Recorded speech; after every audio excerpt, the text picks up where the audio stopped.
அஸ்ஸலாமு அலைக்கும். Hello friends. வீட்டுக்கு யாராவது கெஸ்ட்டு வராங்கன்னா உளுந்த வடை செய்யணும். ஆனால் உளுந்து ஊற வைக்க டைம் இல்லை. அதுக்கு இன்ஸ்டண்ட்டாக இந்த வடை ட்ரை பண்ணி பாருங்கள். வெளியே நல்லா மொறு மொறுன்னு உள்ளே நல்லா சாஃப்டாக இருக்கும். இன்ஸ்டண்ட்டான இந்த வடை செய்கிறதுக்கு 1 கப் போல் ரவை எடுத்துருக்குறேன். நல்ல அகலமான பேனில் 2 கப் போல் தண்ணி சேர்த்துக்கிறேன். 1 கப் ரவைக்கு 2 கப் தண்ணி சேர்த்தா கரெக்டாக இருக்கும். தண்ணி நல்லா கொதி வந்த பிறகு பொடியாக நறுக்குன ஒரு பச்சை மிளகா, 1 ஸ்பூன் போல் துருவன இஞ்சி சேர்த்துக்கிறேன். இது கூடவே பொடியாக கட் பண்ண மல்லித்தலையும் சேர்த்துக்கிறேன். இது கூடவே நல்லா பொடியாக நறுக்குன கருவேப்பிலையும் கொஞ்சம் சேர்த்துக்கிறேன். இதோட 1 டீஸ்பூன் போல் சில்லி ஃப்ளேக்ஸ் சேர்த்துக்கிறேன். இது கூடவே 2 டேபிள் ஸ்பூன் போல் குக்கிங் ஆயில் சேர்த்துக்கோங்க. வாசனை இல்லாத சன்ஃப்ளவர் ஆயில் இந்த மாதிரி ஆயில் சேர்த்துக்கோங்க. இப்போ இந்த வடைக்கு தேவையான அளவு உப்பு சேர்த்துக்கிறேன். தண்ணி நல்லா கொதித்த பிறகு இது கூடவே 1 கப் போல் ரவை சேர்த்துக்கிறேன். இது எல்லாத்தையும் ஒன்று சேர நல்லா கட்டி இல்லாமல் கிளறி கொடுத்துக்கலாம்.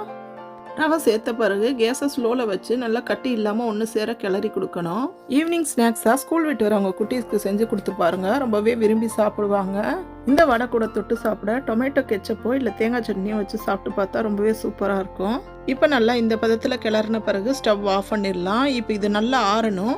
வேற ஒரு பவுலில் மாற்றி நல்லா ஆற வச்சுருக்கிறேன். இப்போ இது கூடவே 1/2 கப்பு போல் தயிர் சேர்த்துக்கிறேன். தயிர் சேர்த்துட்டு கட்டி இல்லாமல் நல்லா கை வச்சு சப்பாத்தி மாவு பதத்தில் நல்லா அழுத்தம் கொடுத்து பிசையணும். இதில் தயிர் சேர்க்கறதுனால உளுந்த வடை எந்த அளவுக்கு சாஃப்டாக இருக்குமோ அதே அளவுக்கு இந்த வடையிலையும் நல்லா உள்ள சாஃப்டாக இருக்கும்.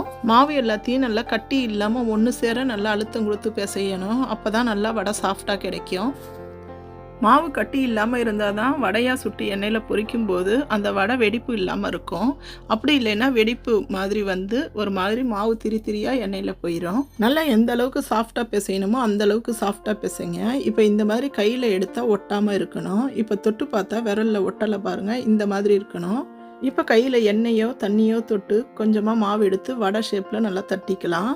இந்த வடைக்கு அதிக எண்ணெய் குடிக்காது. அதனால் உளுந்த வடைக்கு பதில் நம்ம இந்த மாதிரி வடை செஞ்சு சாப்பிடும்போது ஈஸியாகவும் நல்லா டேஸ்ட்டாகவும் இருக்கும்.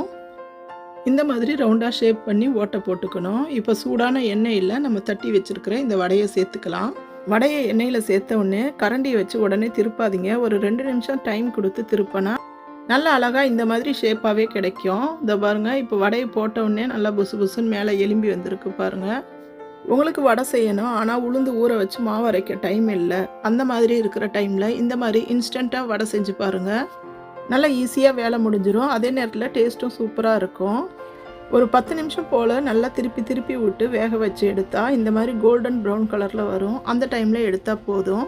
அதுவும் இல்லாமல் வடை நல்லா வெந்துருச்சுன்னு நீங்கள் கண்டுபிடிக்கிறதுக்கு இந்த மாதிரி எண்ணெயில் மிதங்கும் பாருங்கள். அந்த டைமில் எடுத்திங்கன்னா நல்லா உள்ளே வெந்து சாஃப்டாக இருக்கும். உங்களுக்கு இந்த இன்ஸ்டண்ட்டான வடை பிடிச்சிருந்தா கண்டிப்பாக ட்ரை பண்ணி பாருங்கள். உங்களோட ஃபீட்பேக் எனக்கு கமெண்ட் பண்ணுங்கள். என்னோட இந்த வீடியோ பிடிச்சிருந்தா வீடியோக்கு ஒரு லைக் போட்டுருங்க. என்னோட சேனலை சப்ஸ்கிரைப் பண்ணிக்கோங்க. பக்கத்தில் இருக்கிற பெல் பட்டனை கிளிக் பண்ணிக்கோங்க. அப்போ தான் நான் போடுற வீடியோ உங்களுக்கு நோட்டிஃபிகேஷனாக வரும். டேஸ்ட்டாக சாப்பிடுங்க, ஹெல்த்தியாக இருங்க.